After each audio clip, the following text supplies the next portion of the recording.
Hello everyone, welcome to all of you in my English channel Elite English Club. आज मैं class 10th के लिए बहुत ही खूबसूरत पोएम बैलेड लेके आई हूँ, the tale of Custard the dragon.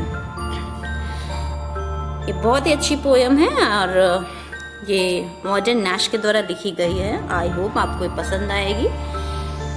आप मेरे वीडियोस लाइक और शेयर करना मत भूलें, जिससे कि मैं आपको और नए नए वीडियोस भेज सकूं। So let's start. सबसे पहले हम पोएट के बारे में जानते हैं, फ्रेडरिक ऑडेन नैश, जिनका जन्म 1902 और मृत्यु 1971 में हुई। ये एक अमेरिकन पोएट हैं जो कि अपने लाइट वर्ड्स के लिए जाने जाते हैं। इन्होंने बैलेड लिखी है एंड ह्यूमरस पोएट्री के प्रोड्यूसर हैं ये। इन्हें सारा जोसेफ हॉल अवार्ड से नवाजा गया है 1964 में। अब हम पोएम का इंट्रोडक्शन देखते हैं। ऑडेन नैश जिन्होंने पोएम लिखी है वो एक लड़की बेलिंडा के लिए है, जो कि कई सारे पेट्स अपने पास रखती है, जिसके घर में बहुत सारे पेट्स हैं और उनके उसने डिफरेंट नाम रखे हैं with the rhyming scheme. Black kitten जिसका नाम इंक है, ग्रे माउस जिसका नाम ब्लिंक है, येलो डॉग जिसका नाम मस्टर्ड और कवर्ड ड्रैगन जिसका नाम कस्टर्ड है। पोएट डिस्क्राइब एवरी कैरेक्टर, और पोएट इन जितने भी कैरेक्टर्स हैं, जितने भी पेट्स हैं, सबको ब्रेव डिस्क्राइब करता है, सिवाय ड्रैगन के जो कि कावर्ड है। और होल सिचुएशन तब चेंज हो जाती है जब एक पायरेट, एक रॉबर लूट के लिए बेलिंडा के घर पे अटैक करता है, तो सभी अब जाकर छुप जाते हैं। किसी के पास कोई गट्स नहीं होता कि वो उस पायरेट को फेस कर सकें, लेकिन ड्रैगन जो होता है वो पायरेट को फेस करता है, उसे मार देता है। और उसके बाद सारे कैरेक्टर बहुत ही खुश होते हैं, क्योंकि अब उनकी जान बच गई है और ड्रैगन ने उनकी लाइफ को सेव कर दिया है। लेकिन जैसे ही वो खुश होते हैं, थोड़ी देर बाद उन्हें सडनली याद आता है कि कवर्ड कौन है। कवर्ड ड्रैगन है और वो ज़्यादा ब्रेव हैं। सो यही सिचुएशन बड़ी ही कंफ्यूजिंग है। और ये चलते हैं, समरी देखते हैं। Tale of Custard the dragon एक बैलेड है जो कि ह्यूमरस पोएम है और एक स्टोरी फॉर्म में डिस्क्राइब करी जाती है। बैलेड को सॉन्ग फॉर्म में भी डिस्क्राइब करके स्टोरी नरेट की जाती है। एक ड्रैगन है जिसका कस्टर्ड नाम है, जो कि बहुत ही कवर्ड है। कस्टर्ड पेट है बेलिंडा का।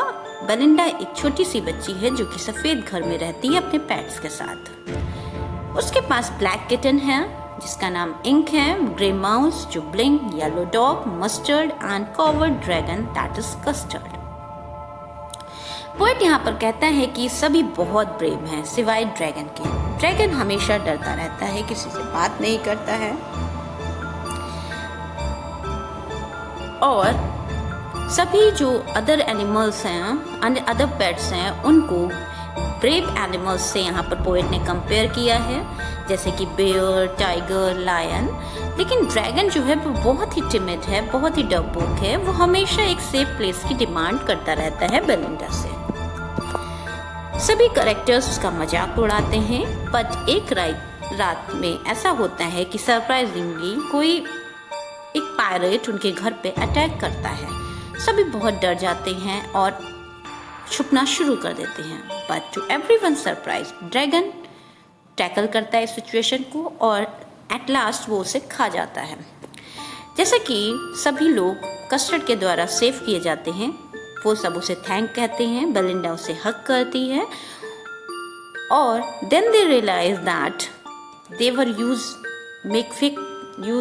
To make fun of the dragon, जो उसका हमेशा मजाक उड़ाते थे क्योंकि वो बहुत ही डरपोक था। All of them suddenly start saying that they are more brave. वो कहते हैं कि वो ज़्यादा ब्रेव हैं, double time, triple time brave हैं। डॉग कहता है कि कंफ्यूजन वो फेस नहीं कर पाया, टैकल नहीं कर पाया सिचुएशन, लेकिन ट्वाइस टाइम वो उससे ब्रेव है। यहीं पर अदर एनिमल्स कहते हैं कि वो थ्राइस टाइम ब्रेव हैं। तो एट लास्ट ड्रैगन भी एक्सेप्ट करता है कि हाँ वो लोग ज़्यादा ब्रेव हैं। सो पोएट यहाँ पर ये कहना चाहता है कि कभी कभी ऐसा होता है कि टिमिड पर्सन भी एक्चुअल हीरो हो सकता है टफ सिचुएशन में। So now we will see line by line explanation. Belinda lived in a little white house with a little black kitten and a little grey mouse, and a little yellow dog and a little red wagon, and a Relio Trilio little pet dragon. Where Relio Trilio is used as a poetic license where you can change the spelling to make rhyming. So here really truly is changed into Relio Trilio. Okay. Wagon is a vehicle use for transporting goods. So Belinda एक छोटे से सफेद घर में रहती है जिसमें एक छोटी सी काली बिल्ली और एक छोटा सा भूरा चूहा और एक छोटा सा पीला कुत्ता और एक छोटा सा लाल डिब्बा और सचमुच एक छोटा सा पालतू ड्रैगन रहता है। Now the name of the little black kitten was Ink and the little grey mouse she called him Blink. She is here for Belinda. And the little yellow dog was sharp as mustard, but the dragon was a coward and she called him Custard. Mustard is a yellow colored flower and coward is weakling. So now the poet says here, अब छोटी काली बिल्ली जिसका नाम ink है और उस बुरे चूहे का नाम ब्लिंक और छोटे तेज पीले कुत्ते का नाम मस्टर्ड है, परंतु ड्रैगन का नाम डरपोक सब जो था इसलिए उसको यहाँ पर कस्टर्ड बुलाया गया है। Now in the third stanza, poet says, Custard the dragon had big sharp teeth and the spikes on top of him and scales underneath. Mouth like a fireplace, chimney for a nose, and Relio Trulio daggers on his toes. Here the tough words meaning are spikes, pointed surface, scales, thin body plates, reptiles, underneath, situation directly below, fireplace, outdoor structure of brick, stone or metal for an open fire, dagger, a sharp knife. So here custard, that is dragon, के बड़े और तेज दांत हैं, sharp teeth हैं और ऊपर spikes हैं, नुकीली कीले हैं और नीचे स्केल्स अंडरनीथ, नीचे शल्क हैं, scales means designs. Okay, that is found on the back of snakes. उसका मुंह and mouth like a fire, उसका मुंह जो है वो फायर प्लेस से अंगीठी के जैसा है, चिमनी, और चिमनी फॉर अ नोज, और उसकी जो नाक है वो चिमनी की जैसी है, pointed. And Relio Trulio daggers on his toes, और उसके अंगूठों पर, टोज मतलब अंगूठे, अंगूठों पर वास्तव में सच्चे रूप में बर्छे थे, डैगर्स थे, वो नुकीले शार्प नाइफ्स थे। Stanza 4, poet says, Belinda was as brave as a barrel full of bears, and Ink and Blink chased lion down the stairs. Mustard was as brave as a tiger in a rage, but Custard cried for a nice safe cage. Here poet says that barrel, drum, chase, hunt or follow, raise anger. Belinda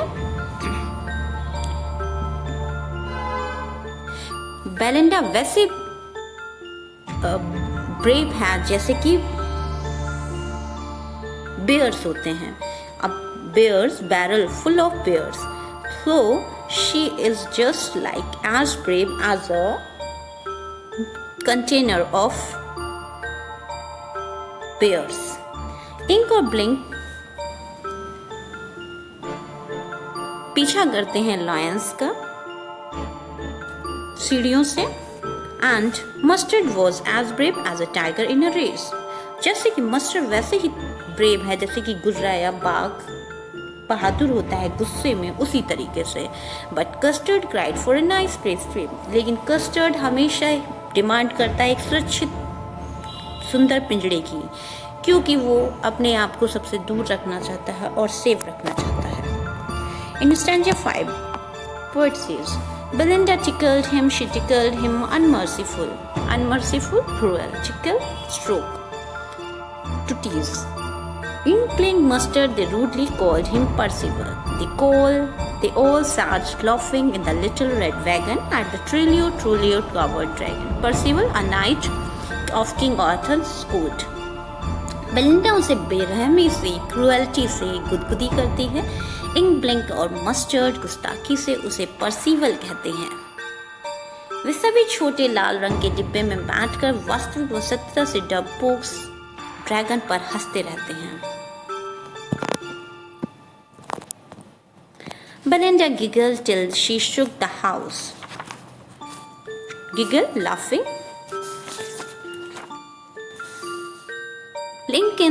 Ink and Mustard rudely asked his age when Custard cried for a nice safe cage. Weak at a sharp sound made by the mouse. Belinda तब तक ही करती हुई हंसती है जब तक सारा घर नहीं हिल जाता, और ब्लिंक ने वीक कहा जो चूहे के लिए हाँ हाँ की आवाज करता है। इंक और मस्टर्ड ने रूडली उसकी एज पूछी जब कस्टर्ड उनसे एक नाइस सुंदर प्लेस के लिए डिमांड करता है, सेफ प्लेस के लिए। Stanza 7, poet says, Suddenly they heard a nasty sound and Mustard growled and they all looked around.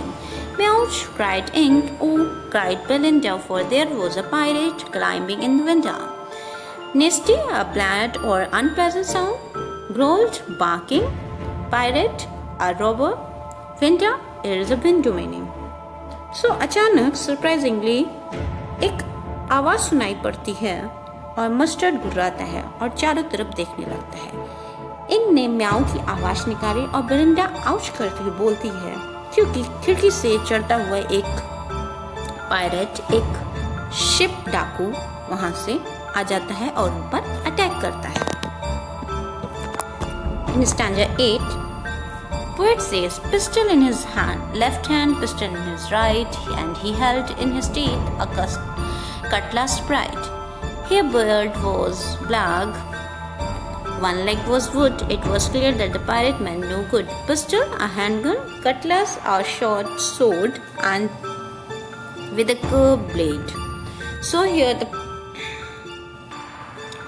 poet says that उसके दोनों हाथों में, पायरेट के दोनों हाथों में गन है और दांत में चपकने वाले एक तलवार है और उसकी दाढ़ी जो है, बियर्ड है, वो काली है। एक पैर उसका लकड़ी का है। इससे ये क्लियर हो रहा था कि वो एक अच्छा पर्सन नहीं है। जैसा कि पोएट ने यहाँ पे पायरेट के जेस्चर को, फिजिक को डिस्क्राइब किया है, करेक्टर को डिस्क्राइब किया है, और इस करेक्टर से ये क्लियर हो जाता है वहाँ के लोगों को, बेलिंडा और बेलिंडा के पेट्स को, कि he was not a good man. So Belinda paled. She cried, help, help, but Mustard fled with a terrified yell. Yelp, it is a sharp, sharp cry. Paled, turn yellow because of fear. Trickled in down to the bottom of household. Trickling, it is run. And little mouse blinked strategically. Mousehole, strategically, it means plant. And mousehole, there is a place where mouse lived. So, Belinda डर के कारण पीली पड़ जाती है और help help चिल्लाने लगती है, परंतु मस्टर्ड भयानक आवाज निकालता है और उसके साथ वहां से भाग जाता है। इंक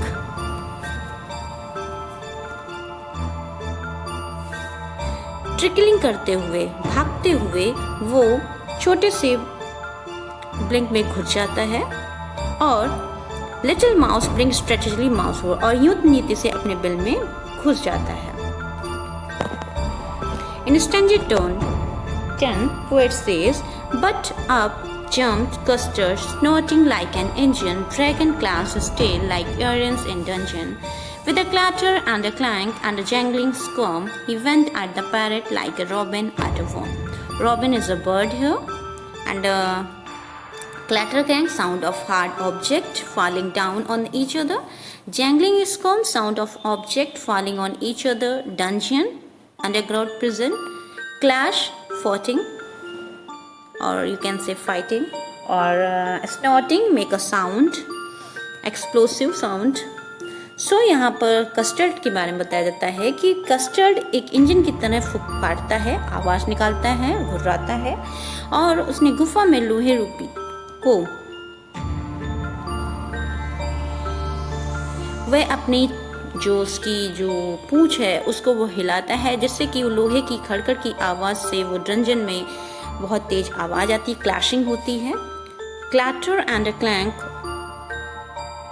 और जिस तरह से वो पायरेट पर अटैक करता है, jangling swine he went at the pirate like a robin, और वो एक रॉबिन की तरह, एक बर्ड की तरह उस पर अटैक करता है, जैसे कि वो रॉबिन चिड़िया एक कीड़े पर अटैक करती है, उसी प्रकार से ये पायरेट पे अटैक करता है।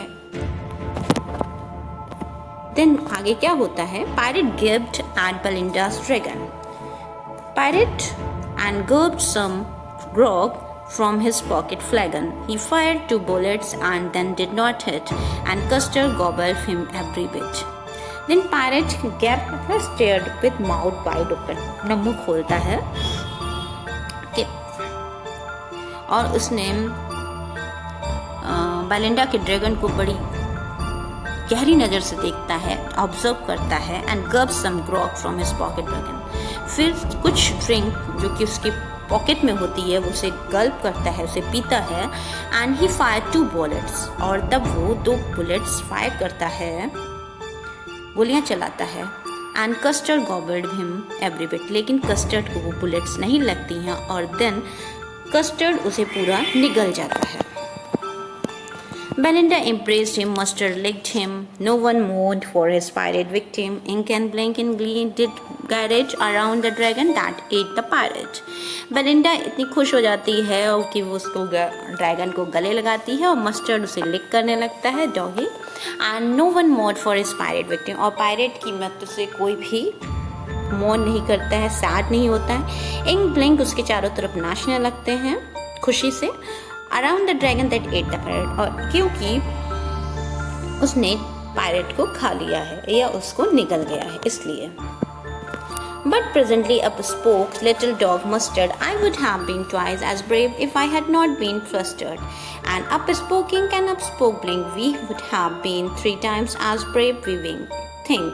And Custer said, I quite agree that everybody is braver than me.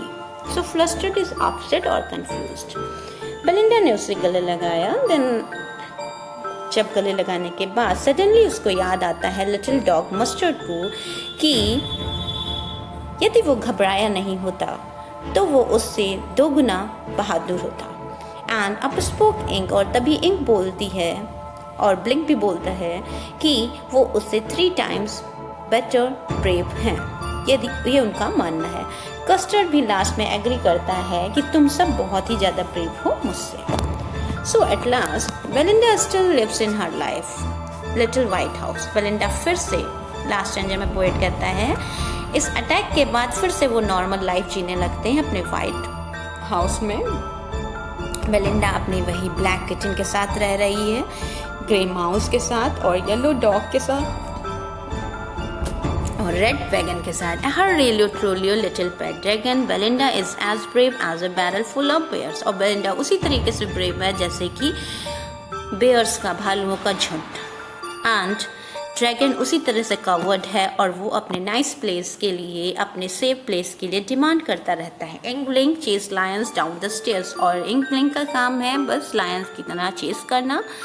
Mustard is as brave as a tiger in rage, और मस्टर्ड बिल्कुल वैसे ही ब्रेव है जैसे कि एक शेर गुर्राया हुआ बाघ गुस्से में होता है। बस custard keeps crying for a nice safe place, और वही custard is demanding for the nice safe place. So I hope you like the story of verse form. So now we will see literary device, rhyme scheme, AABB, repetition of the little word, oxymoron जो कि 2 words opposite हैं, pet और dragon, anaphora and a little and a relio is a repeated line, that is why in the starting it is called the anaphora. Refrain repetition होता है कई बार रेलियो ट्रूलियो शब्दों का। Poetic licence मैंने जैसे कि आपको बताया था कि राइमिंग बनाने के लिए स्पेलिंग को चेंज किया गया है, it is called poetic licence. As simile is here dog compare to mustard and the little yellow dog was as mustard. Alliteration word c sound यहाँ पर रिपीटेड है। Metaphor chimney for a nose and nose like a chimney. So here hidden meaning is clear.